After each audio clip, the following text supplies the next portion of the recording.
शुरू हो गई है क्या?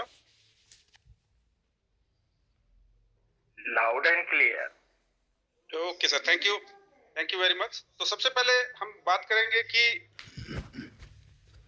ब्लॉकचेन क्या चीज होती है और ब्लॉकचेन की जो ये क्रांति है इसके अंदर हमारे लिए क्या फायदे छुपे हुए हैं।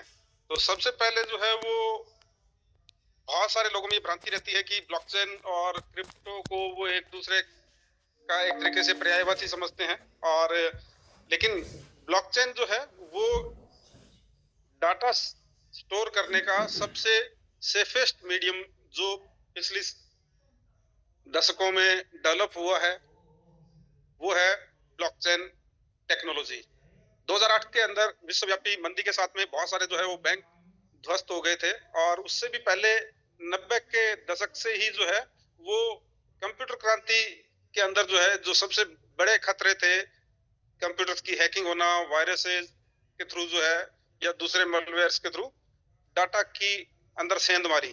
तो उस चीजों के लिए जो है वो ऑलरेडी पहले से ही 90 के दशक से ही जो है वो डाटा की सिक्योरिटी के लिए नई टेक्नोलॉजी का डेवलपमेंट के ऊपर जो है वो काम काफी सारे डेवलपर्स शुरू कर चुके थे, कई सारे साइंटिस्ट इसके ऊपर काम कर रहे थे और ब्लॉकचेन टेक्नोलॉजी का धीरे धीरे उद्भव हो रहा था। और ब्लॉकचेन टेक्नोलॉजी 90 के दशक में ग्रो करते करते 2000 के बाद का जो सिनेरियो है उसके अंदर सबसे पहले आम आदमी ने जो इसका नाम सुना वो सुना बिटकॉइन की ब्लॉकचेन के थ्रू। और यानी कि बिटकॉइन की ब्लॉकचेन का उद्गम कब हुआ?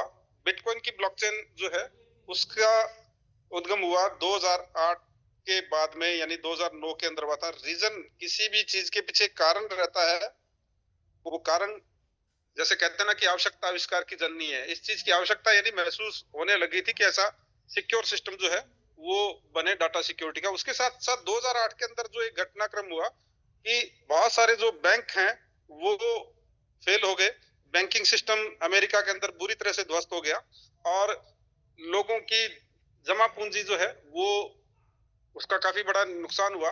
इंडिया के अंदर में बात करें तो बैंक के अंदर रखा हुआ धन हम सुरक्षित मानते हैं, लेकिन गवर्नमेंट की तरफ से या आरबीआई की तरफ से सिर्फ 5 लाख रुपए की गारंटी ही उस पे रहती है। जो बैंकिंग का जो अधिनियम है उसके तहत, यानी कि आपका धन चाहे कितना भी पड़ा हो लेकिन मिनिमम गारंटी जो है वो सिर्फ आपको 5 लाख रुपए तक की ही मिलती है।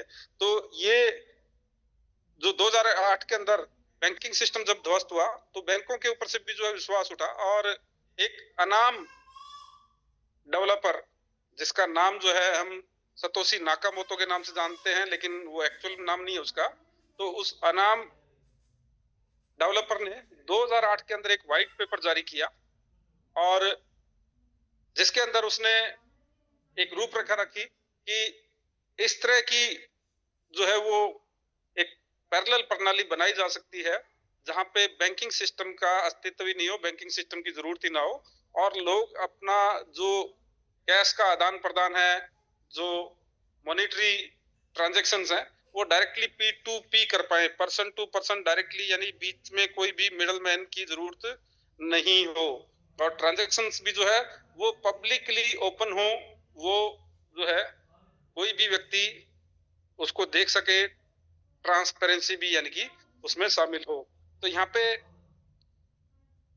सबसे पहले जो है और इस चीज को यानी कि एक अमली जामा पहचान पहनाने के लिए जो है वो जरूर पड़ी सतोशी नाकामोतो को, वो पड़ी ब्लॉकचेन टेक्नोलॉजी की। क्योंकि ब्लॉकचेन टेक्नोलॉजी जो है वो डाटा सिक्योर करने के साथ साथ उसके अंदर एक और फीचर जो होता है वो होता है क्रिप्टोग्राफिक टोकन्स जनरेट करना। ब्लॉकचेन जो है वो क्रिप्टोग्राफिक टोकन्स भी जनरेट कर सकती हैं, क्योंकि वहां पे सारी की सारी जो भी इंफॉर्मेशन स्टोर होती है वो क्रिप्टोग्राफिक फॉर्म में स्टोर होती है ब्लॉकचेन के अंदर, यानी कि एक गुप्त भाषा में कह लो। और उसी के साथ साथ जो है वो क्रिप्टोग्राफिक टोकन्स भी जो है बनाए जा सकते हैं ब्लॉकचेन के ऊपर। ब्लॉकचेन के अंदर जो है सारा डाटा जो है वो छोटे छोटे ब्लॉक्स में डिवाइड होता है और कंप्लीट इंफॉर्मेशन किसी एक ब्लॉक में नहीं होती, डिफरेंट ब्लॉक्स में होती है। और दूसरा वो इनक्रिप्टेड भी होती है।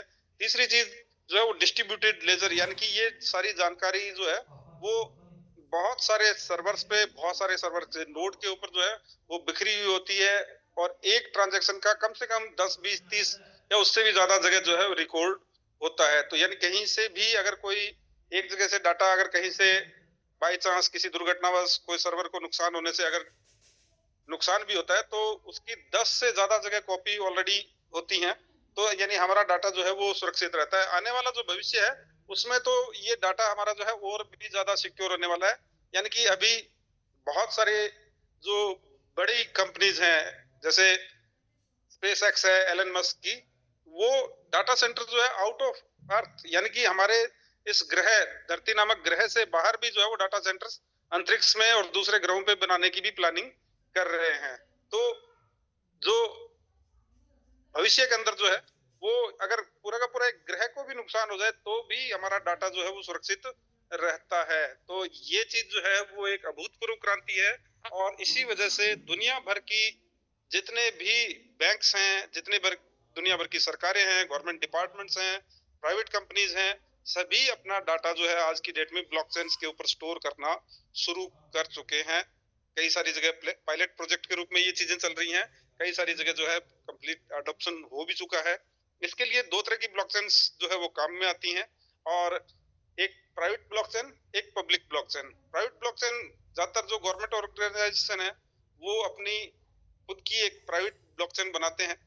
और जैसे हमारे इंडिया के अंदर जो भारत सरकार ने अलग से जो नेशनल ब्लॉकचेन फ्रेमवर्क है एनबीएफ जो है, उसने एनआईसी के साथ में मिलके और एसटीपीआई के साथ में मिलके अपनी एक अलग से जो है ब्लॉकचेन जो है वो बनाई है, विश्वसनीय जिसका नाम है, और उस पे भी गवर्नमेंट के काफी सारे रिकॉर्ड्स जो है वो रहते हैं आज की डेट में।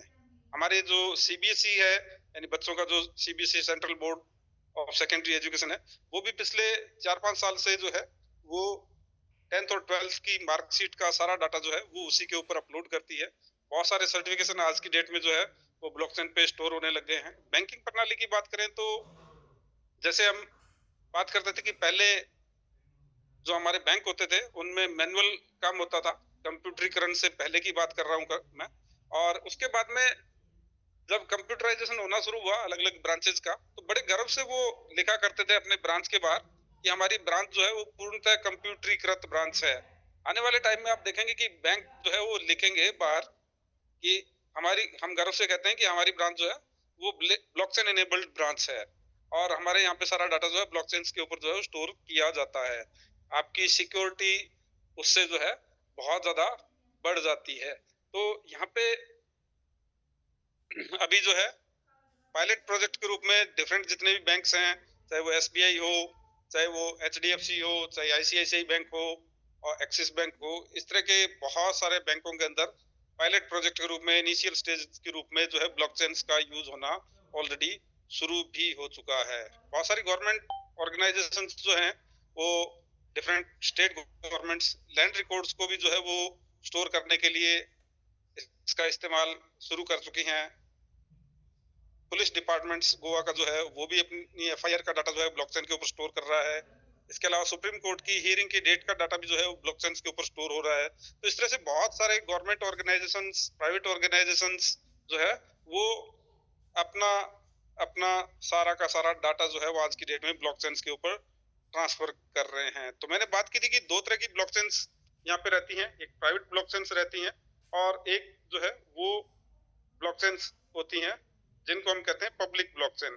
पब्लिक ब्लॉकचेन जिसका यूज कोई भी कर सकता है, ओपन फॉर ऑल होती है और जिसकी ट्रांजैक्शंस भी हर कोई देख सकता है। और पब्लिक ब्लॉकचेन्स के साथ में एक चीज और जुड़ी होती है कि पब्लिक ब्लॉकचेन्स जो है वो उनका एक जो है वो नेटिव टोकन भी होता है। जितनी भी पब्लिक ब्लॉकचेन्स होती हैं उनका एक नेटिव टोकन भी होता है, क्योंकि हर ब्लॉकचेन को रन करने के लिए पीछे बहुत सारे सर्वर्स काम करते हैं जो डाटा भी कंज्यूम करते हैं, इलेक्ट्रिसिटी भी कंज्यूम करते हैं, और भी बहुत सारे एक्सपेंसेस जो है सॉफ्टवेयर इंजीनियर्स के, हार्डवेयर इंजीनियर्स के, वो सारी चीजें भी होती हैं। तो वो सारा प्राइवेट ब्लॉकचेन्स के अंदर तो जो है वो प्राइवेट कंपनी या गवर्नमेंट जो है वो खुद से वहन करती हैं उन खर्चों को। लेकिन पब्लिक ब्लॉकचेन्स के अंदर जो है इन सभी खर्चों को वहन करने के लिए जो है वो नेटिव टोकन्स का यूज होता है, और जो वहां पे इन खर्चों के लिए फीस यूजर्स को देनी होती है या यूजर्स को वहन करनी होती है, उसको हम कहते हैं गैस फीस।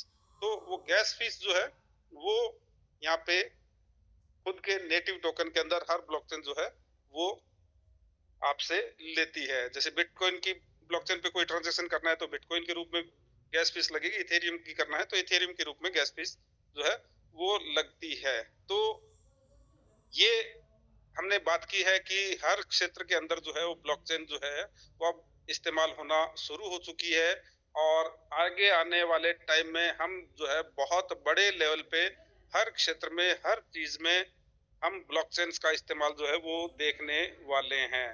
अब बात करते हैं कि हमारे लिए क्या अपॉर्चुनिटी है, हम ब्लॉकचेन्स के अंदर कैसे इस क्रांति का फायदा कैसे उठा सकते हैं। तो या तो हम जो है वो ब्लॉकचेन टेक्नोलॉजी के अंदर कोर्सेज करके ब्लॉकचेन इंजीनियर बन जाएं, जो प्रोफाइल हमारी जो है वो बहुत हाई हो जाएगी, या हम जो है वो ब्लॉकचेन से रिलेटेड जो है कुछ प्रोजेक्ट डेवलप करें। लेकिन ये सारी चीजें जो है वो आम आदमी के लिए पॉसिबल नहीं होती हैं। तो ब्लॉकचेन टेक्नोलॉजी और नेटिव टोकन्स की जब मैंने बात की तो यहाँ पे एक अलग सेक्टर भी है जिस तरीके से जो है ब्लॉकचेन्स के साथ में इन्वॉल्व होके हम फायदा उठा सकते हैं। तो जो सबसे पहले जो ब्लॉकचेन्स थी उनके अंदर जो है वो ट्रांजैक्शंस को स्टोर करने के लिए, वैलिडेट करने के लिए, या ब्लॉक्स को जो है वो ब्लॉकचेन के अंदर ऐड करने के लिए जो मैकेनिज्म होता था वो होता था प्रूफ ऑफ वर्क, और उस काम को जो करने वाले लोग होते थे उनको कहते थे माइनर्स।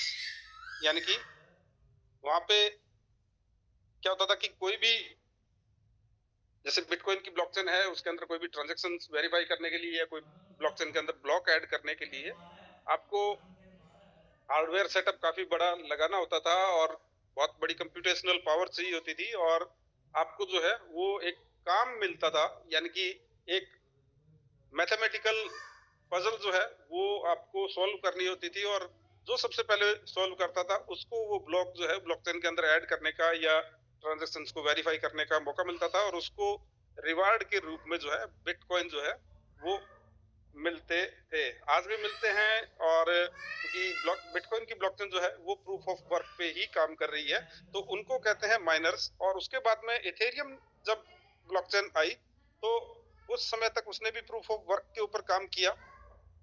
तो यहाँ पे जैसे मैं बात कर रहा था कि माइनर्स बन के भी जो है माइनिंग करके, माइनिंग सेटअप्स लगा के भी लोगों ने बहुत इथेरियम या बिटकॉइन या दूसरी क्रिप्टो करेंसीज जो है वो कमाई, यानी ब्लॉकचेन के साथ में इस तरीके से इन्वॉल्व होके जो है उन्होंने कमाई की। उसके बाद में इथेरियम कुछ सालों तक जो है प्रूफ ऑफ वर्क पे काम करता रहा, लेकिन ये बहुत जो है वो पावर कंजप्शन, इलेक्ट्रिसिटी कंजप्शन वाली जो है वो तकनीक थी, और यहाँ पे इथेरियम को श्रेय जाता है एक नई तकनीक इजाद करने का जो प्रूफ ऑफ वर्क के मुकाबले जो है काफी सस्ती थी, जिसको कहते हैं प्रूफ ऑफ स्टेक, POS। तो प्रूफ ऑफ स्टेक जो है वो टेक्नोलॉजी जो है वो आने के बाद में, यानी कि कुछ वहां पे कॉइन्स जो है वो स्टेक करके और आप जो है उसके वैलिडेटर बन सकते हैं। यहाँ उनको माइनर्स कहा जाता था। यहाँ पे ट्रांजैक्शंस को वैलिडेट करने वाले जो लोग होते हैं उनको कुछ स्टेकिंग यहाँ पे करनी रहती है। जैसे इथेरियम के अंदर अगर हम वैलिडेटर बनना चाहें तो 32 इथेरियम हमें स्टेक करने पड़ते हैं, और हार्डवेयर सेटअप कर लगाना ही पड़ता है उसके लिए भी, और आपको इलेक्ट्रिसिटी और उसके साथ में ब्रॉडबैंड कनेक्शन हाई स्पीड वो भी चाहिए, और आपको लिनक्स ऑपरेटिंग सिस्टम का नॉलेज भी चाहिए, यानी सॉफ्टवेयर नॉलेज, हार्डवेयर सेटअप और स्टेकिंग भी साथ में जो है वो कॉइन्स की करनी पड़ती है। यानी कि कुल मिला के ये भी जो है वो काफी बड़े खर्चे वाला काम है। 32 इथेरियम का मतलब भी 1 करोड़ से ऊपर की वैल्यू हो जाती है। तो यहाँ पे भी लोगों ने जो है वो वैलिडेटर बनकर जो है वो यहाँ पे भी डिफरेंट ब्लॉकचेन्स के वैलिडेटर बनकर, और उन्होंने उस ब्लॉकचेन के नेटिव कॉइन्स जो है काफी बड़ी मात्रा में अर्जित करने शुरू कर दिए। तो ये बातें तो हमने की बिटकॉइन की, इथेरियम की, या जो है प्रूफ ऑफ वर्क और प्रूफ ऑफ स्टेक से हम किस तरह से जो है ब्लॉकचेन्स के साथ में इन्वॉल्व होके एज ए माइनर या एज ए वैलिडेटर जो है वो यहाँ पे इनकम कर सकते हैं। लेकिन ये सारी चीजें भी एक तरीके से हम कह सकते हैं कि आम आदमी की पहुंच से बाहर और आम आदमी के समझ से बाहर और पहुंच से बाहर पॉकेट भी अलाउ नहीं करती, और टेक्निकली भी जो है वो हम इतने साउंड नहीं होते कि हम जो है किसी ब्लॉकचेन के वैलिडेटर वाली साइड में जाके उसके साथ में इन्वॉल्व होके कमाई कर सके। लेकिन अब बात करते हैं कि इस ब्लॉकचेन टेक्नोलॉजी का फायदा हम आम लोगों के लिए, और उसमें भी हम आम भारतीय लोगों के लिए जो है सुनिश्चित करने का मौका आ चुका है। क्योंकि हमारे इंडिया के अंदर भी जो है वो ब्लॉकचेन टेक्नोलॉजी के ऊपर जो है वो काफी सालों से काम शुरू हो चुका है। 2015 के अंदर सेंट्रल गवर्नमेंट ने जो है वो अलग से काफी सारे डिपार्टमेंट्स इसके लिए बनाए और ब्लॉकचेन टेक्नोलॉजी पे यहाँ पे काम होना शुरू हुआ। हमारे इंडिया के डेवलपर्स की बनाई हुई जो है एक फेमस ब्लॉकचेन, लेकिन वो लेयर 2 ब्लॉकचेन है, पॉलीगन जिसका नाम है, उसको आप जानते होंगे, जो इथेरियम की एक फॉर्क के रूप में काम करती है या इथेरियम की साइड चेन के रूप में काम करती है, और इथेरियम के नेटवर्क पे जो है वो ट्रैफिक या कंजेशन कम करने का काम करती है। तो वो भी इंडिया के डेवलपर्स ने ही बनाई हुई है। और लेकिन इंडिया की पहली लेयर 1 ब्लॉकचेन, हम गर्व से कह सकते हैं कि हमारी ब्लॉकचेन एमएसटी ब्लॉकचेन जो है वो इंडिया की पहली लेयर 1 ब्लॉकचेन है। और इसका निर्माण जो है वो हुआ एसटीपीआई के इंक्यूबेशन सेंटर गुड़गांव के सेक्टर 18 में। लेकिन उससे पहले इसका निर्माण होना कहाँ शुरू हुआ? हमारी कंपनी के फाउंडर और को फाउंडर के दिमाग में। यानी हमारी कंपनी के फाउंडर हैं मिस्टर महेंद्र धोमसे सर, को फाउंडर हैं प्रमोद बोराटे सर। जैसा कि अभी राज सर ने इन्फॉर्मेशन हमें दी है कि बहुत जल्द हमारे को फाउंडर प्रमोद बोराटे सर 23 फरवरी को जो है वो हम सबसे रूबरू होने वाले हैं।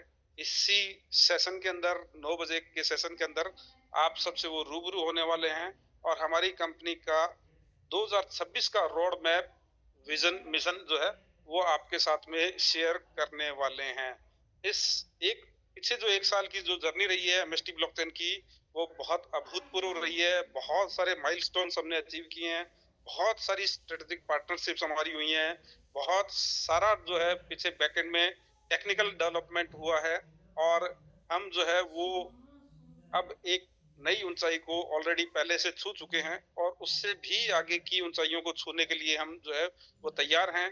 अभी बोराटे सर जो है वो दिल्ली के अंदर जो भारत मंडपम के अंदर प्रोग्राम हो रहा है वर्ल्ड लेवल का, जहाँ पे दुनिया भर के अलग अलग देशों के राष्ट्राध्यक्ष भी विजिट कर रहे हैं। जो ग्लोबल एआई समिट हो रही है दिल्ली के अंदर, उसके अंदर हमारी जो एमएसटी ब्लॉकचेन है वो भी पार्टिसिपेट कर रही है। तो वो फंक्शन जो है वो अभी 2 दिन के लिए, और उसकी डेट जो है एक्सटेंड भी हो चुकी है, यानी कि 16 से 20 तक का था, लेकिन अभी वो 22 तक जो है वो रहेगा। और 23 तारीख को जो है हमारे को फाउंडर बोराटे सर बहुत सारी नई गुड न्यूज़ के साथ में हम सबके साथ में यहाँ पे रूबरू होने वाले हैं। तो हम बात जो कर रहे थे कि एमएसटी ब्लॉकचेन इंडिया की पहली लेयर 1 ब्लॉकचेन, जिस जो हमारे फाउंडर और को फाउंडर के दिमाग की उपज है, और उन्होंने पहली बार तो इंडिया के अंदर एक लेयर 1 ब्लॉकचेन जो है वो डेवलप करने की दिमाग में सोची। सेकंड थिंग जो हम सब लोगों के फायदे की बात है कि उन्होंने आम पब्लिक को जो है इसमें, आम पब्लिक की, हम आम भारतीय की उसमें भागीदारी भी सुनिश्चित की। यानी कि हर ब्लॉकचेन को रन करने के लिए पीछे जो है वो कुछ सर्वर्स काम करते हैं। उन सर्वर के छोटे हिस्सों को जो है वो नोड कहते हैं, और वो नोड भी जो है काफी बड़ी कंप्यूटेशनल पावर वाले होते हैं या डाटा स्टोरेज की कैपेसिटी वाले होते हैं। और ये नोड जो है वो इनका हार्डवेयर सेटअप जो है वो भी करोड़ों रुपए का होता है। और एक शुरुआती दौर में MST ब्लॉकचेन का भी जो एक नोड है उसकी कीमत 7 करोड़ रुपए जो है वो आंकी गई थी। और लेकिन यानी कि कोई भी व्यक्ति जो है वो ब्लॉकचेन के अंदर नोड होल्डर बन के उसका पार्टनर बन सकता है, लेकिन ये वैल्यू जो है वो काफी बड़ी थी। और हमारे को फाउंडर्स ने जो है वो आम भारतीय का इन्वॉल्वमेंट सुनिश्चित करने के लिए, जो उनके मन में जो जज्बा था उसके लिए उन्होंने जो है पहली बार जो है एक नई चीज जो है वैलिडेटर प्रोग्राम के अंदर सबसे पहले जिन्होंने ये एक्सपेरिमेंटल लेवल पे जो है वो काम किया कि नोड को छोटी छोटी यूनिट्स के अंदर डिवाइड किया और जिसको कहते हैं फ्रैक्शंस।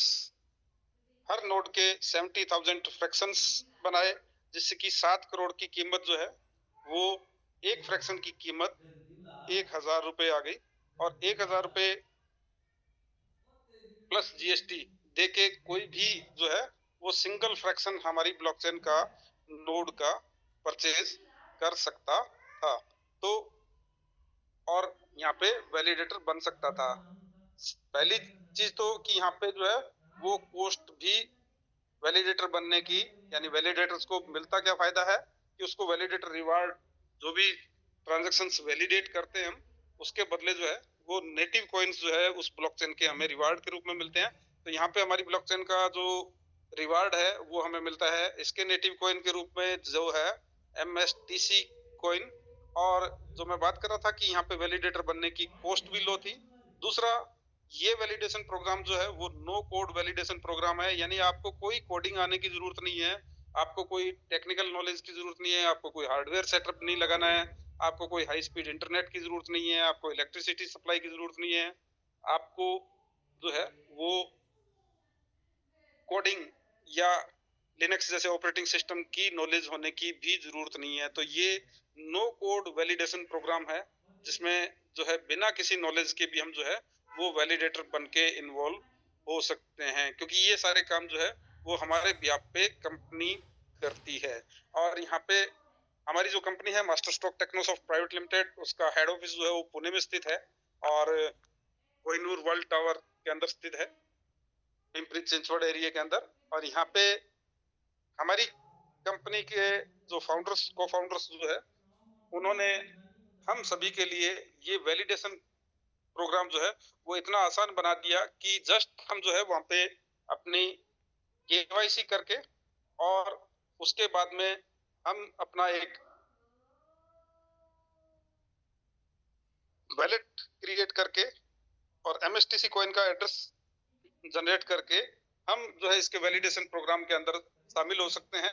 उसके बाद में हम अपनी मर्जी से हमारी पॉकेट अलाउ करें उस क्षमता के साथ में हम जो है यहाँ से फ्रैक्शंस परचेज करके इसके वैलिडेटर पार्टनर बन सकते हैं। तो यहाँ पे ये जो चीज है कि जो ब्लॉकचेन क्रांति जो आ रही है उसके अंदर हम जो है वो अपनी भागीदारी सुनिश्चित कर सकते हैं और बहुत बड़ा आने वाले टाइम में हम फायदा यहाँ पे ले सकते हैं, क्योंकि वैलिडेटर बनने से हमें डेली जो है वो यहाँ पे रिवार्ड के रूप में मिलते हैं MSTC कॉइन। और वो MSTC कॉइन जो है वो हमें मिलने कब तक है 2044 तक, यानी हमें यहाँ पे वैलिडेटर बनने से इस ब्लॉकचेन के नेटिव कॉइन्स MSTC कॉइन्स जो है वो हमें 2044 तक मिलेंगे, यानी आगे आने वाले अभी 19 साल अभी बाकी हैं। और तो यहाँ पे आप लोग सौभाग्यशाली हैं कि बिल्कुल शुरुआती दौर में आप सभी लोगों को इसके वैलिडेटर बनने का मौका मिल रहा है, आप सभी लोगों को वैलिडेशन प्रोग्राम की जो जानकारी मिल रही है।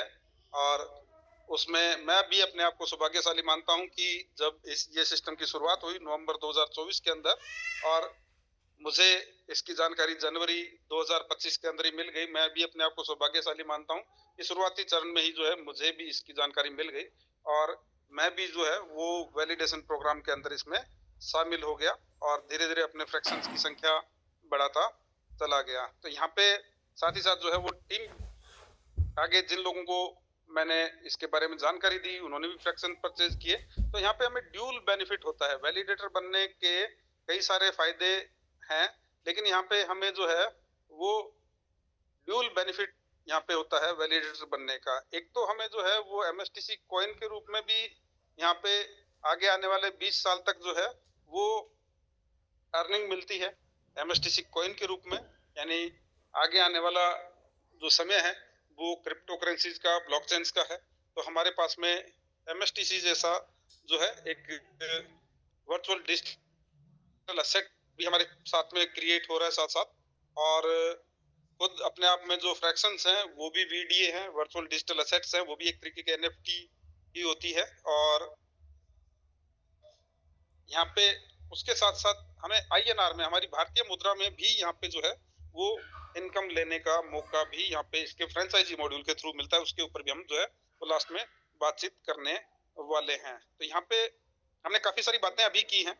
और क्या होता है कि एक थर्ड पार्टी जब बताती है, बताने को कोई भी अपनी चीज के बारे में बताता है, अच्छा ही बताता है, लेकिन जब कोई थर्ड पार्टी उस चीज के बारे में बताती है तो हमें थोड़ा सा और ज्यादा विश्वास होता है। तो जो हमारे एलन मस्क जो हैं, विश्व प्रसिद्ध बिलियनियर, अभी कल परसों की न्यूज है कि दुनिया के पहले ट्रिलियनियर जो है होने वो जा रहे हैं। तो उनका ही जो AI मॉडल है ग्रॉक, वो MST ब्लॉकचेन के बारे में क्या कहता है। तो यहाँ पे जो है वो आप देख पा रहे हैं, यहाँ पे ग्रॉक जो है वो मैंने लिखा है कि MST ब्लॉकचेन के बारे में बताओ। तो इसने कहा है कि MST ब्लॉकचेन भारत की पहली लेयर 1 ब्लॉकचेन प्लेटफॉर्म है जो मास्टरस्ट्रोक टेक्नोसॉफ्ट कंपनी द्वारा विकसित की गई है, और एक नेक्स्ट जनरेशन डिसेंट्रलाइज इकोसिस्टम है जो scalability, security, transparency, low cost transaction पर फोकस करता है। और ये जो है वो एक बिल्कुल नई जो है वो टेक्नोलॉजी पे काम करता है। POS जो है उसके साथ में POA यानी कि प्रूफ ऑफ POSA यानी कि प्रूफ ऑफ स्टेक्ड अथॉरिटी। और हमारी ब्लॉकचेन इससे थोड़ा सा एक और कदम आगे है। हमारी जो ब्लॉकचेन है वो POSA के अलावा DPoSA यानी कि delegated proof of stacked authority पर भी काम करती है। और यहाँ पे इसका जो है नेटिव टोकन, जो मैंने आपको अभी बताया था कि MSTC टोकन जो है हमारी MST ब्लॉकचेन का नेटिव टोकन है। और बहुत सारे जो है अलग अलग क्षेत्र हैं जिनके अंदर जो है वो MST ब्लॉकचेन का यूज जो है वो होना शुरू भी हो गया है। आगे आने वाले टाइम में जिन क्षेत्रों के अंदर होना है, developers, enterprises, retail, gaming, DeFi, NFTs, supply chain, digital certificates, capital markets, enterprise ready हमारी ब्लॉकचेन है। तो यहाँ पे इसके फायदे क्या है कि एक तो सबसे पहली बात तो हमारी जो ब्लॉकचेन है वो सबसे हाई स्पीड ब्लॉकचेन में से एक होने वाली है।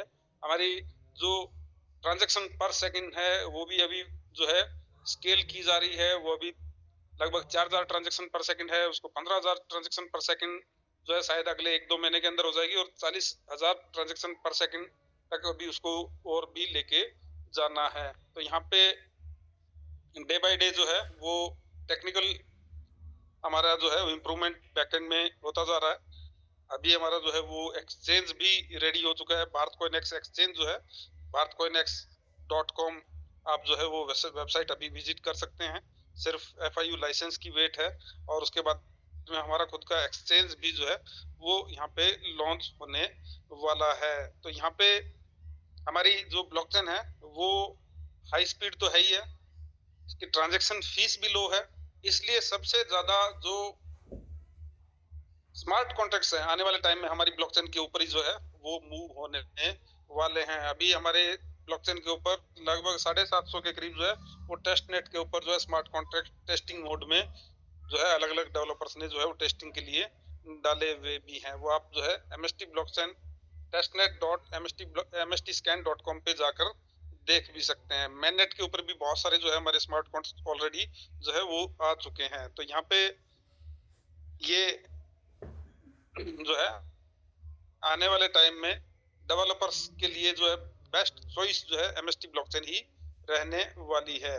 उसके बाद में विजन की बात करें तो भारत में जो है ग्रॉक ने जो रिजल्ट निकाला है कि भारत में ट्रस्ट बेस्ड डिजिटल इकोनॉमी बनाना, जहाँ पे छोटे बिजनेस और स्टार्टअप आसानी से Web3 ऐप बिल्ड कर सकें।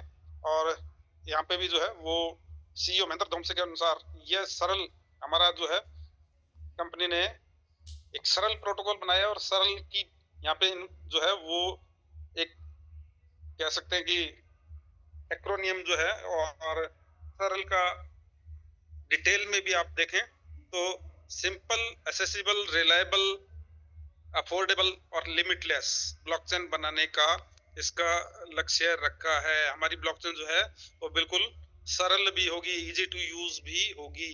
और यहाँ पे ये प्लेटफॉर्म 2025 में काफी ट्रेंडिंग रहा है, और खासतौर से भारत में युवा डेवलपर्स और एंटरप्रेन्योर्स के बीच में। ऑफिशियल साइट यहाँ पे बताइए mstblockchain.com, और इसके बारे में जो है आप जो भी एआई मॉडल यूज करते हैं उसका यूज करके आप जो है वो इसकी काफी सारी जानकारियां जो है वो खुद से ही ले सकते हैं। तो यहाँ पे लेकिन हम बात खास तौर से आज कर रहे हैं कि इसके वैलिडेटर्स बनने के फायदे। तो यहाँ पे एमएसटी ब्लॉकचेन के वैलिडेटर बनने के क्या क्या फायदे हैं उसका मैं सीधा रिजल्ट पे आया हूँ। एमएसटी ब्लॉकचेन के वैलिडेटर बनने के कई बड़े फायदे हैं, क्योंकि ये भारत की पहली लेयर 1 ब्लॉकचेन है और प्रूफ ऑफ स्टेक अथॉरिटी के ऊपर जो है ये काम करती है। और यहाँ पे सबसे पहली चीज जो है कि वैलिडेटर बनकर आप जो है एमएसटीसी टोकन्स कमाते हैं। ये रिवार्ड जो है ब्लॉक वैलिडेशन और नेटवर्क सिक्योर करने के लिए मिलते हैं। एमएसटी ब्लॉकचेन का जो है वो टोकनोमिक्स ऐसा है कि सिर्फ जो वैलिडेटर्स हैं उन्हीं को यहाँ पे एमएसटीसी कॉइन मिलते हैं। यानी यहाँ पे कंपनी जो है वो सिंगल कॉइन भी सेल नहीं करती है, बेचती नहीं है। आपको जो है अगर यहाँ से एमएसटीसी कॉइन इस ब्लॉकचेन के नेटिव कॉइन्स अर्न करने हैं तो वैलिडेटर बनने का ही रास्ता यहाँ पे है। यानी सारे के सारे रिवार्ड जो है वो वैलिडेटर्स के लिए ही सुरक्षित रखे गए हैं। यहाँ पे भी जो है वो बताया गया, देखो कि कई सोर्स बताते हैं कि रिवार्ड जो है अगले 20 साल तक जो है मिलेंगे। और ये वेब3 में सबसे सस्टेनेबल अर्निंग मॉडल्स में से एक है। और यहाँ पे जो है वो नेट इसमें वैलिडेटर बन के जो आप नेटवर्क सिक्योर करते हैं, डिसेंट्रलाइजेशन के अंदर योगदान करते हैं, और इससे जो है भारत के अंदर ट्रस्ट बेस्ड डिजिटल इकोनॉमी जो है उसमें आपका रोल जो है उसको मजबूत करने में आपका भी रोल जो है वो हो जाता है। तो यहाँ पे आप जो है वो पैसिव इनकम, और एक तरीके से वैलिडेटर बनना या फ्रैक्शन परचेज करना जो एक तरीके का लॉन्ग टर्म इन्वेस्टमेंट है, और आपको इससे जो है वो पैसिव इनकम मिलती है। तो स्टेकिंग या नोड रन करके जो है पैसिव इनकम आपको मिलती है एमएसटीसी कॉइन्स के रूप में। और यहाँ पे इसने जो है बताया कि अभी जो है कि फ्रैक्शनल नोड ओनरशिप यहाँ पे अवेलेबल है। पूरा आपको नोड जो है खरीदने की जरूरत नहीं है, छोटे अमाउंट से भी आप पार्टिसिपेट कर सकते हैं। जैसे नोड की करंट प्राइस अभी जो है लेटेस्ट प्राइस आप जो है वो mstblockchain.com की वेबसाइट के ऊपर जाके देख सकते हैं। अभी भी जो है वो प्राइस 3000 के आसपास ही है। और यहाँ पे जो है वो अभी बहुत सुनहरा मौका है कि इसके वैलिडेटर आप जो है छोटी सी कीमत से इसके वैलिडेटर पार्टनर बन सकते हैं। अगले 20 साल तक जो आपको वैलिडेशन रिवार्ड मिलेंगे, उसके बाद में भी आपको जो है स्टेकिंग रिवार्ड तो निरंतर जो है अगर आप यहाँ पे स्टेकिंग अपनी बनाए रखते हैं तो स्टेकिंग रिवार्ड आपको लाइफ टाइम तक भी यहाँ पे मिल सकते हैं। तो यहाँ पे आपको दिख रहा है कि यहाँ पे वैलिडेटर जो है वो ये थोड़ा सा पुराना आंकड़ा है, 55,000 प्लस लिखा है इसने। तो जो है वैलिडेटर्स ऑनबोर्ड हो चुके हैं, और ये दिखाता है कि ये स्केलेबल और पॉपुलर है। यहाँ पे अर्ली एक्सेस और इन्फ्लुएंस जो है, नए फीचर्स और गवर्नेंस में अर्ली एक्सेस मिलता है, रेपुटेशन बढ़ता है, आप एमएसटी के फ्यूचर को सेव करने में मदद करते हैं, और गवर्नेंस टोकन परचेज करके भी आप यहाँ पे वोटिंग राइट्स भी हासिल करते हैं, जिससे कि इस ब्लॉकचेन के अंदर जो है आप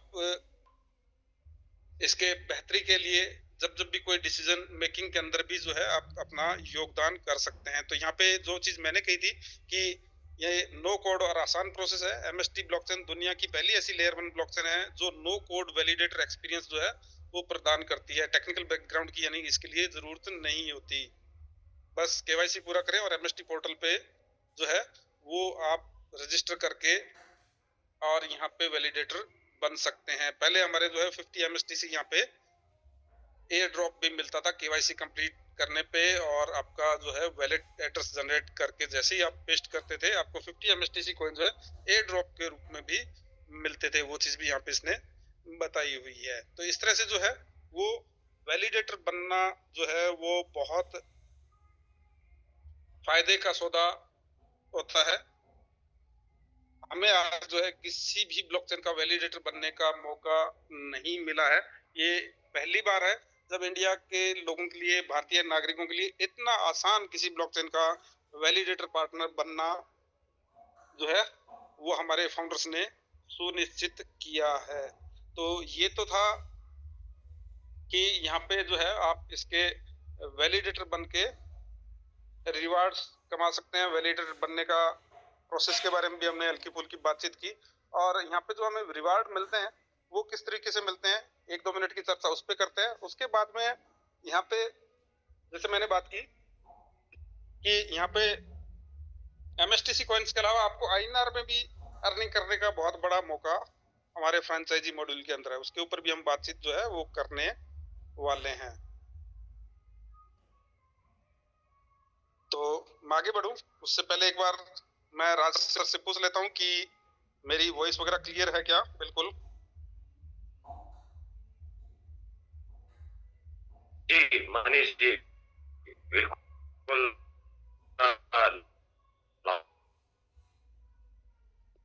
okay, thank you sir, thank you very much. और आगे बढ़ते हैं साथियों। हम सर आपकी थोड़ी सी वॉइस शायद ब्रेक हो रही है मेरे पास में। चलिए हम आगे बढ़ते हैं और इसके वैलिडेशन प्रोग्राम के बारे में हम जानकारी लेते हैं, इसके फ्रेंचाइजी मॉड्यूल के बारे में हम जानकारी लेते हैं। तो यहाँ पे जैसे मैंने बताया कि अभी आप जो है वो 3000 के आसपास की एक छोटी सी कीमत देके और यहाँ पे इसके फ्रैक्शंस को परचेज कर सकते हैं। आपकी पॉकेट अलाउ करती है उतने फ्रैक्शंस आप परचेज कर सकते हैं, 1 करें, 2 करें, 10 करें। और यहाँ पे आप वैलिडेटर पार्टनर जैसे बनते हैं 20 साल तक जो है वो आपको रिवार्ड्स मिलना सुनिश्चित हो जाता है।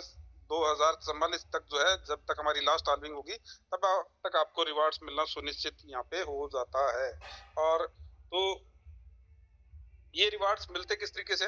हमारी ब्लॉकचेन के अंदर जो है वो हर 3 सेकंड के अंदर एक नया ब्लॉक बनता है और उस ब्लॉक के साथ में 200 MSTC कॉइन जो है वो रिलीज होते हैं।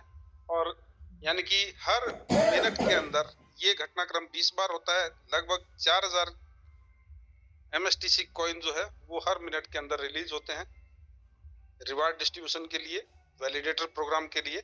और ये 4000 हर मिनट को अगर हम मल्टीप्लाई करें 60 से तो ये यानी कि 1 घंटे का फिगर आ जाएगा। और ये 2,40,000। और अगर इसको 24 से हम मल्टीप्लाई करें यानी कि 24 घंटे से, तो ये फिगर निकल के आता है कि डेली अभी जो है वो 57,60,000 कॉइन्स डेली माइन होते हैं, मिंट होते हैं या रिलीज होते हैं, हम कह सकते हैं, वैलिडेटर रिवार्ड्स के रूप में डिस्ट्रीब्यूट करने के लिए। इतने MSTC कॉइन 57,60,000 कॉइन डेली के डेली वैलिडेटर रिवार्ड्स डिस्ट्रीब्यूट करने के लिए रिलीज होते हैं हमारी ब्लॉकचेन के अंदर। और ये मिलते कैसे हैं, किसको मिलते हैं, कितने मिलते हैं? अभी की डेट में बात करें तो हमारे यहाँ पे 9 नोड जो है वो एक्टिव हो चुके हैं। 9 नोड में हर नोड के अंदर, जैसे मैंने बताया था कि हर नोड के 70,000 यूनिट्स बनाई हुई हैं, 70,000 टुकड़े किए हुए हैं, 70,000 फ्रैक्शंस बनाए हुए हैं। तो यहाँ पे अभी टोटल 6,30,000 फ्रैक्शंस को ये डेली रिवार्ड जो है वो डिस्ट्रीब्यूट होता है। और यहाँ पे अगर आप 57,60,000 को डिवाइड करें 6,30,000 से, 57,60,000 को अगर डिवाइड करेंगे 6,30,000 से, तो ये फिगर जो निकल के आता है 9.14 MSTC कॉइन के आसपास डेली आपको अभी जो है वो रिवार्ड मिल रहे हैं। जैसे जैसे यहाँ पे जो है वो नोड्स एक्टिव होते चले जाएंगे, मिलने वाले रिवार्ड्स जो है वो हमें पर फ्रैक्शन वो कम होते चले जाएंगे। इसीलिए जो है जल्दी फ्रैक्शन खरीदना और जल्दी वैलिडेशन प्रोग्राम के अंदर आना ज्यादा फायदेमंद है। पहले यही कॉइन जो है वो 9.14 के बजाय शुरुआती दौर में 20 कॉइन हमें मिला करते थे, फिर 16 पे आया, फिर 13, फिर 11, फिर 9। आगे जो है ये 8 पे भी आएगी संख्या, धीरे धीरे करके ये कम होते चले जाएंगे, क्योंकि जैसे ही एक नया नोड हमारे ब्लॉकचेन के अंदर एक्टिव होता है और उसके साथ जो है वो 70,000 फ्रैक्शंस और इंक्लूड हो जाते हैं, जिनके अंदर जो है ये रिवार्ड डिस्ट्रीब्यूशन के अंदर उनको भी पार्टनरशिप मिलना शुरू हो जाती है। इसलिए जितना जल्दी हो सके उतना बेटर है। अभी हम बात करते हैं कि जैसे मैंने बात किया कि ये तो आपको MSTC कॉइन्स के रूप में रिवार्ड मिल रहे हैं, लेकिन यहाँ पे इसका जो फ्रेंचाइजी मॉड्यूल है उसके अंदर आप जो है वो फ्रेंचाइजी मॉडल के अंदर जो है आप INR के अंदर भी जो है वो अर्निंग कर सकते हैं। सबसे पहली बात तो अब जब आप फ्रैक्शंस परचेज करते हैं तो आपको GST इनवॉइस मिलती है, क्योंकि हमारी ब्लॉकचेन जो है वो टोटली इंडिया गवर्नमेंट के रूल्स रेगुलेशंस को फॉलो करती है, 100% जो है वो लीगल फॉर्मेट में काम करती है। GST इनवॉइस तो आपको मिलती है, और यहाँ पे इसके साथ जो मैं बता रहा हूँ INR में अर्निंग जो फ्रेंचाइजी मॉडल में मिलती है वो भी आपको TDS डिडक्ट होके बिल्कुल एक नंबर में आपको वो इनकम मिलती है। तो हमारा फ्रेंचाइजी मॉडल जो है वो क्या है, और उसके लिए मैं चलो एक जो है वो छोटी सी पिक्चर फॉर्म में भी जो है वो आपके साथ में शेयर करता हूँ। सबसे पहले आप जो है यहाँ पे जैसे ही यहाँ पे KYC वगैरह कंप्लीट करके और आप यहाँ से फ्रैक्शंस परचेज करते हैं, चाहे सिंगल फ्रैक्शन भी आपने परचेज किया, आप यहाँ पे पहले ही जो है वो 5% के लेवल पे होते हैं, वैलिडेटर आपकी डेजिग्नेशन होती है, और 5% जो है वो कमीशन के लिए, डायरेक्ट कमीशन के लिए आप हकदार रहते हैं। आप जिनको भी रेफर करेंगे, जिनको भी बताएंगे इस वैलिडेशन प्रोग्राम के अंदर आने के लिए जो है वो उत्साहित करेंगे, तो उनके द्वारा खरीदे जाने वाले फ्रैक्शंस का जो विदाउट GST वाला पोर्शन है उसके ऊपर आपको 5% जो है वो डायरेक्ट रेफरल कमीशन उसके ऊपर मिलता है। उसके बाद में हम बात करें कि नेक्स्ट जो है वो आपका प्रमोशन यहाँ पे होता है स्पार्टन्स के रूप में, और इस रैंक पे आने के लिए जो क्वालिफाइंग क्राइटेरिया है वो है कि आपके थ्रू जो है वो डायरेक्ट या इनडायरेक्ट 20 से ज्यादा लोग जो है वो फ्रैक्शंस परचेज कर चुके हो, टोटल वैल्यू जिनकी 1 लाख से प्लस हो, तो आप जो है वो स्पार्टन रैंक पे आ जाते हैं। और यहाँ पे आपको डायरेक्ट रेफरल कमीशन बढ़ के आपका हो जाता है 10%, और इनडायरेक्ट आपके टीम में जितने भी फ्रैक्शन सेल होते हैं उनका आपको अनलिमिटेड डेप्थ तक 5% जो है वो कमीशन मिलता है। कहीं भी आपके सेकंड डेप्थ में, थर्ड डेप्थ में, कहीं भी आपके किसी भी बिजनेस लाइन में जो है वो फ्रैक्शन सेल हो रहे हो, वो उसका आपको अगर डायरेक्ट में सेल हुआ है तो 10%, इनडायरेक्टली सेल हुआ है तो 5% कमीशन आपको उसका मिलता है। उसके बाद में यहाँ पे अगली जो रैंक है वो है स्पाइडर की, और स्पाइडर की रैंक अचीव करने के लिए आपके दो डिफरेंट जो बिजनेस लाइंस के अंदर 2 स्पार्टन होने चाहिए, और यहाँ पे आपका जो है वो टोटल बिजनेस जो है वो 5 लाख का होना चाहिए, और आप 15% के ऊपर आ जाते हैं। 15% यहाँ पे आपको मिलता है डायरेक्ट कमीशन, यानी आपके डायरेक्ट रेफरेंस से अगर कोई फ्रैक्शन परचेज करता है तो उसका आपको 15% कमीशन मिलेगा। और आपके यहाँ पे नीचे जो 2 बिजनेस लाइंस स्पार्टन हो चुकी हैं वो 10% पे हैं, तो उनके नीचे से जितने भी फ्रैक्शंस की सेलिंग होगी उसका 5% कमीशन आपको मिलेगा। उसके अलावा आपकी मल्टीपल बिजनेस लाइंस हो सकती हैं, उनके अंदर हो सकता है कि अभी वैलिडेटर रैंक पे ही हो लोग ज्यादातर, तो वहां से आपको 10% का डिफरेंस आता है कमीशन का अनलिमिटेड डेप्थ से।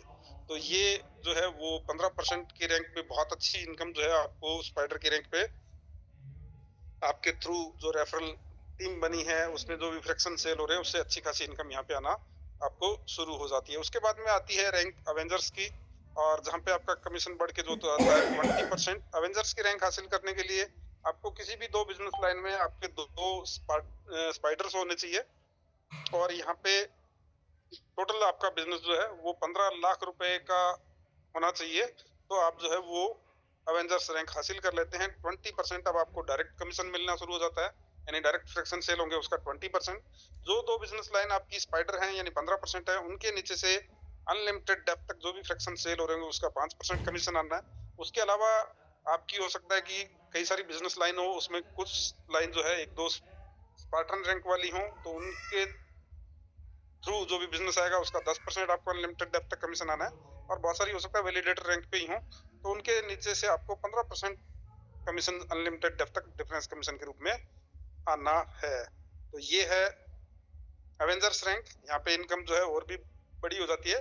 उसके बाद में हमारे आते हैं 2 कंपनी टर्नओवर के क्लब्स। पहला क्लब है वॉरियर क्लब, सेकंड क्लब है लेजेंड क्लब। वॉरियर क्लब के अंदर जो है वो कंपनी टर्नओवर का 1% निकाला जाता है और जितने भी वॉरियर्स हैं उनके अंदर डिस्ट्रीब्यूट किया जाता है। लेजेंड क्लब के अंदर 2% कंपनी टर्नओवर का फंड निकाला जाता है और सभी लेजेंड्स के अंदर डिस्ट्रीब्यूट किया जाता है। तो वॉरियर क्लब और लेजेंड क्लब में पहुंचने का क्राइटेरिया क्या है? वॉरियर क्लब के अंदर जो है वो पहुंचने के लिए आपको टोटल बिजनेस आपके थ्रू जो है वो 40 लाख का होना चाहिए। 2 बिजनेस लाइंस आपकी जो है वो कम से कम अवेंजर्स की रैंक पे होनी चाहिए। तो आप आ जाएंगे वॉरियर क्लब के अंदर। और यहाँ पे नेक्स्ट जो रैंक है लेजेंड क्लब के अंदर। लेजेंड क्लब के अंदर आने के लिए क्राइटेरिया है कि आपका टोटल बिजनेस जो है वो 1 करोड़ का होना चाहिए और 2 बिजनेस लाइंस आपकी जो है वो वॉरियर क्लब अचीव कर चुकी हों। तो यहाँ पे आप जो है वो लेजेंड क्लब के अंदर आ जाएंगे। इन क्लब्स के अंदर जितने भी लोग जो है वो इन्वॉल्व होते हैं उनमें इक्वली जो है वो ये company turnover royalty equally distribute की जाती है। तो ये है इसका वैलिडेशन प्रोग्राम और इसका फ्रेंचाइजी मॉडल। आप अपने जिस भी साथी ने आपको जो है वो रेफर किया हो, इसके बारे में बताया हो, उनसे आप इसकी और भी डिटेल जो है वो जान सकते हैं। या हमारा ये सुबह 8 बजे और रात को 9 बजे जो है वो सेशन रहता है। सुबह टेक्निकल सेशन रहते हैं ज्यादातर और रात को 9 बजे ये प्रेजेंटेशन सेशन रहता है। तो इनमें आप पार्टिसिपेट करके और भी जानकारी इसकी जो है वो ले सकते हैं। और last but not the list की वैलिडेशन प्रोग्राम के साथ साथ जो है वो आपको यहाँ पे बहुत सारे टूर्स वगैरह भी जो है time to time target based जो है वो आपको मिलते हैं। तो यहाँ पे अभी जो है वो कॉन्टेस्ट हमारा चल रहा है 28 फरवरी तक वो चल रहा है वियतनाम टूर का।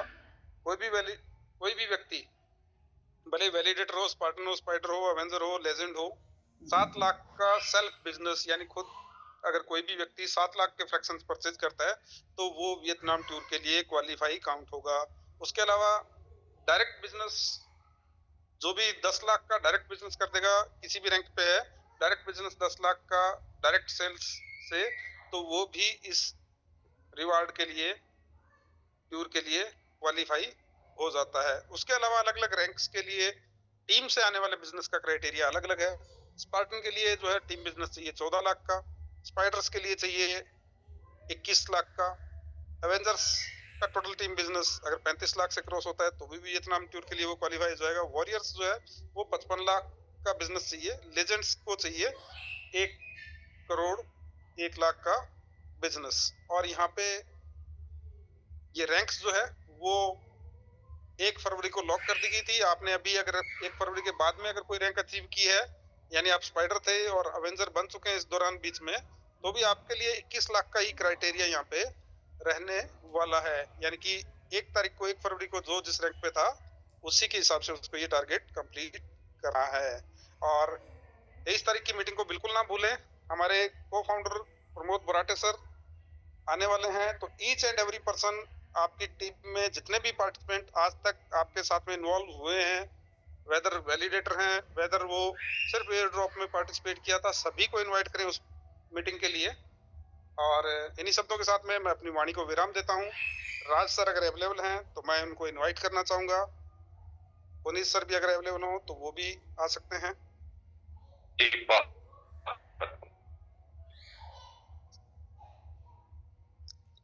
जी over to you Raj sir. बहुत बहुत शुक्रिया।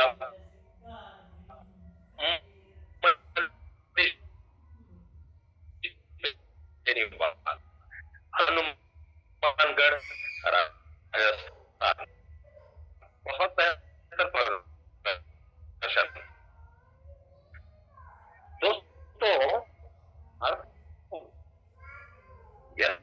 सर मेरी आवाज क्लियर है? मनीष जी, क्या मेरी आवाज क्लियर है? सर आपकी आवाज शायद नेटवर्क आपके पास में शायद कम है, वीक है, जी। तो आपकी वॉइस जो है ब्रेक हो रही है थोड़ी।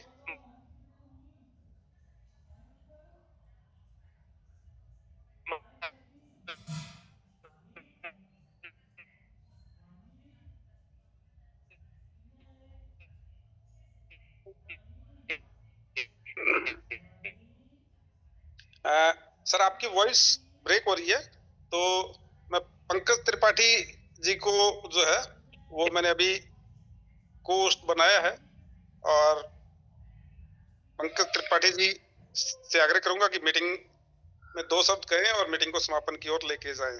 Okay okay okay, thank you Manish sir, thank you Ram sir, आप दोनों लोगों को हमारा प्यार भरा प्रणाम। और आज की मीटिंग बहुत ही काबिल तारीफ सर आपने लिया है, और हमें उम्मीद है कि हमारे साथ में हमारे जितने साथी हैं सभी को काफी पसंद आया। आपने बहुत सारी पॉइंट को क्लियर करने का प्रयास किया।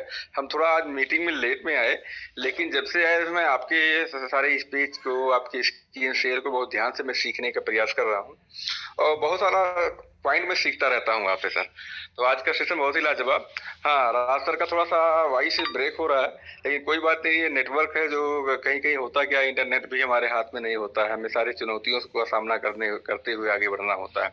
तो आज का सेशन बहुत ही लाजवाब है सर, तो बहुत बहुत धन्यवाद सर। हम लोग मिलते हैं फिर सुबह 8 बजे, और राज सर से हम कहेंगे, या Manish sir over to you, आप ही। Thank you Pankaj ji. और साथियों, कल सुबह जो है वो 8 बजे हमारा सेशन फिर से होने वाला है, और एक खास सेशन जो है वो आप नोट डाउन कर लीजिए। 23 तारीख को 9 बजे रात्रि को जो 9 बजे का जो सेशन रहेगा, वो हमारे को founder director Pramod Borate sir खुद आपसे रूबरू होंगे।